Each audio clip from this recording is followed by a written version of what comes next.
En démocratie, chaque voix mérite d'être entendue. Ici, on vous informe sur l'actualité politique française et ses enjeux majeurs.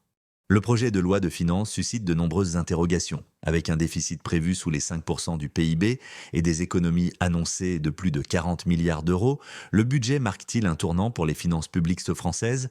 Comment pouvons-nous réaliser ces économies ? N'hésitez pas à donner votre avis dans les commentaires. À Bercy, les calculettes sont sorties. 40 milliards d'euros d'économies à trouver pour réduire le déficit de la France. Pour y arriver, faudra-t-il mettre à contribution les retraités ? Dans ce boulodrome parisien, la question divise. Cet ancien restaurateur redoute une telle mesure. Comme tous les retraités, il bénéficie d'un abattement fiscal de 10% pour frais professionnels qui pourrait être supprimé. Avec 1 600 € de pension mensuelle, il pourrait payer environ 300 € d'impôts supplémentaires par an. Une fois qu'on est à la retraite, on dit vous ne travaillez plus, donc vous êtes taxé. Je trouve que c'est une injustice incroyable. Supprimer cet abattement représenterait une économie de 4,5 milliards d'euros pour l'État. Cette mesure affecterait surtout les retraités les plus aisés. Jean-Pierre Coyer, ancien commerçant, estime toucher une retraite confortable. Il est prêt à faire un effort. Il faut trouver de l'argent. Donc à partir de l'instant où on touche le gros, la retraite confortable, moi ça ne me choque pas. Autre piste sur la table, ne plus augmenter les pensions chaque année au rythme de l'inflation.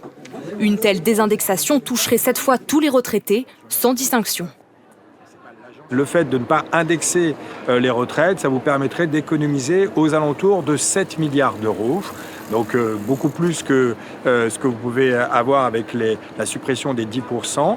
Mais ça va impacter beaucoup plus tous les retraités, y compris les retraités les plus modestes. C'est la hausse de la CSG. Oui, à en croire l'Institut, augmenter d'1 point l'ensemble des taux de CSG permettrait de rapporter 14 milliards et demi d'euros. Ce serait plus que les gains d'une année blanche cumulés à une hausse de la TVA, puisqu'on parle de 5,7 milliards d'euros d'économies d'un côté et d'un peu plus de 8 milliards d'euros de l'autre côté. Un petit mot aussi sur les retraites, puisque l'on sort de 3 mois de conclave. Supprimer l'abattement de 10% dont bénéficient aujourd'hui les retraités permettrait de renflouer les caisses de l'État à hauteur quasiment de 5 milliards d'euros. Un autre institut d'ailleurs s'est aussi penché sur la question des retraites, c'est l'Institut des politiques macroéconomiques et internationales et sa conclusion est très claire.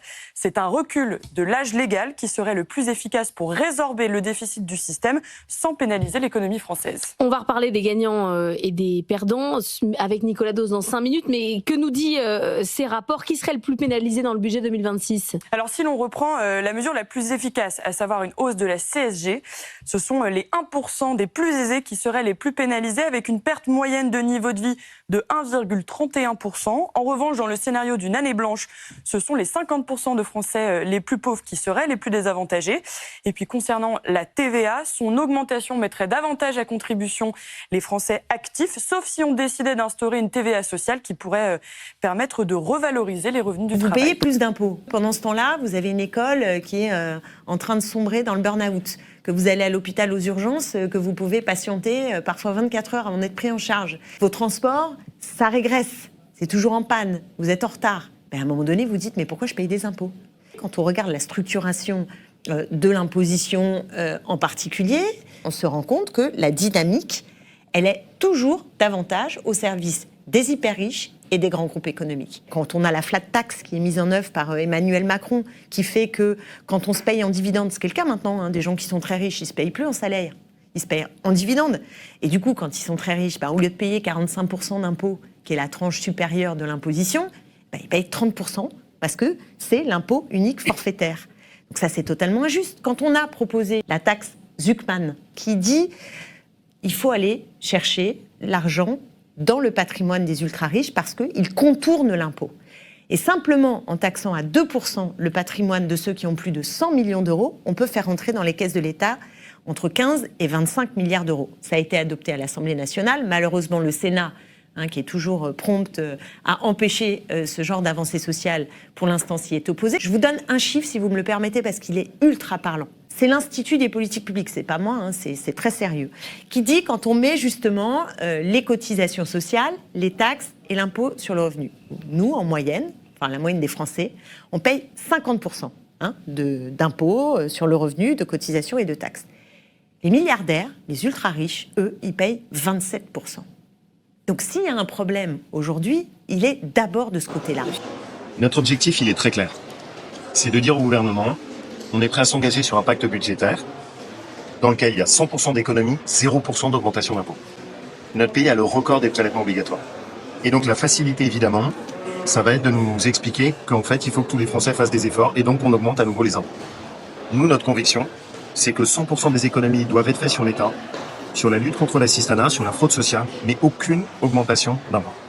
Et oui, très clairement, l'objectif, c'est de mettre la pression sur le gouvernement pour que François Bayrou comprenne qu'on ne votera pas un budget avec à nouveau des augmentations d'impôts. C'est impossible. On a le record des prélèvements obligatoires en France. C'est ce qui est en train de tuer notre pays. C'est toujours la France qui travaille, les retraités, les classes moyennes qui payent. Stop. Réduire les dépenses publiques. Mais c'est pas le tout de le dire, Oui. il faut agir, Oui. parce que ça fait 50 ans, Jean-Jacques Bourdin, ça fait 50 ans qu'on n'a pas un budget à l'équilibre. Et tous les politiques, qu'ils soient de droite, de gauche ou en même temps, la solution c'est quoi? C'est le recours aux taxes, aux impôts. Donc on met la poussière sous le tapis et par contre il n'y a jamais eu de vraie réduction de la dépense publique. Merci d'avoir regardé cette vidéo. Si vous aussi vous souhaitez rester informé sur les enjeux politiques majeurs, n'hésitez pas à vous abonner à Citoyen.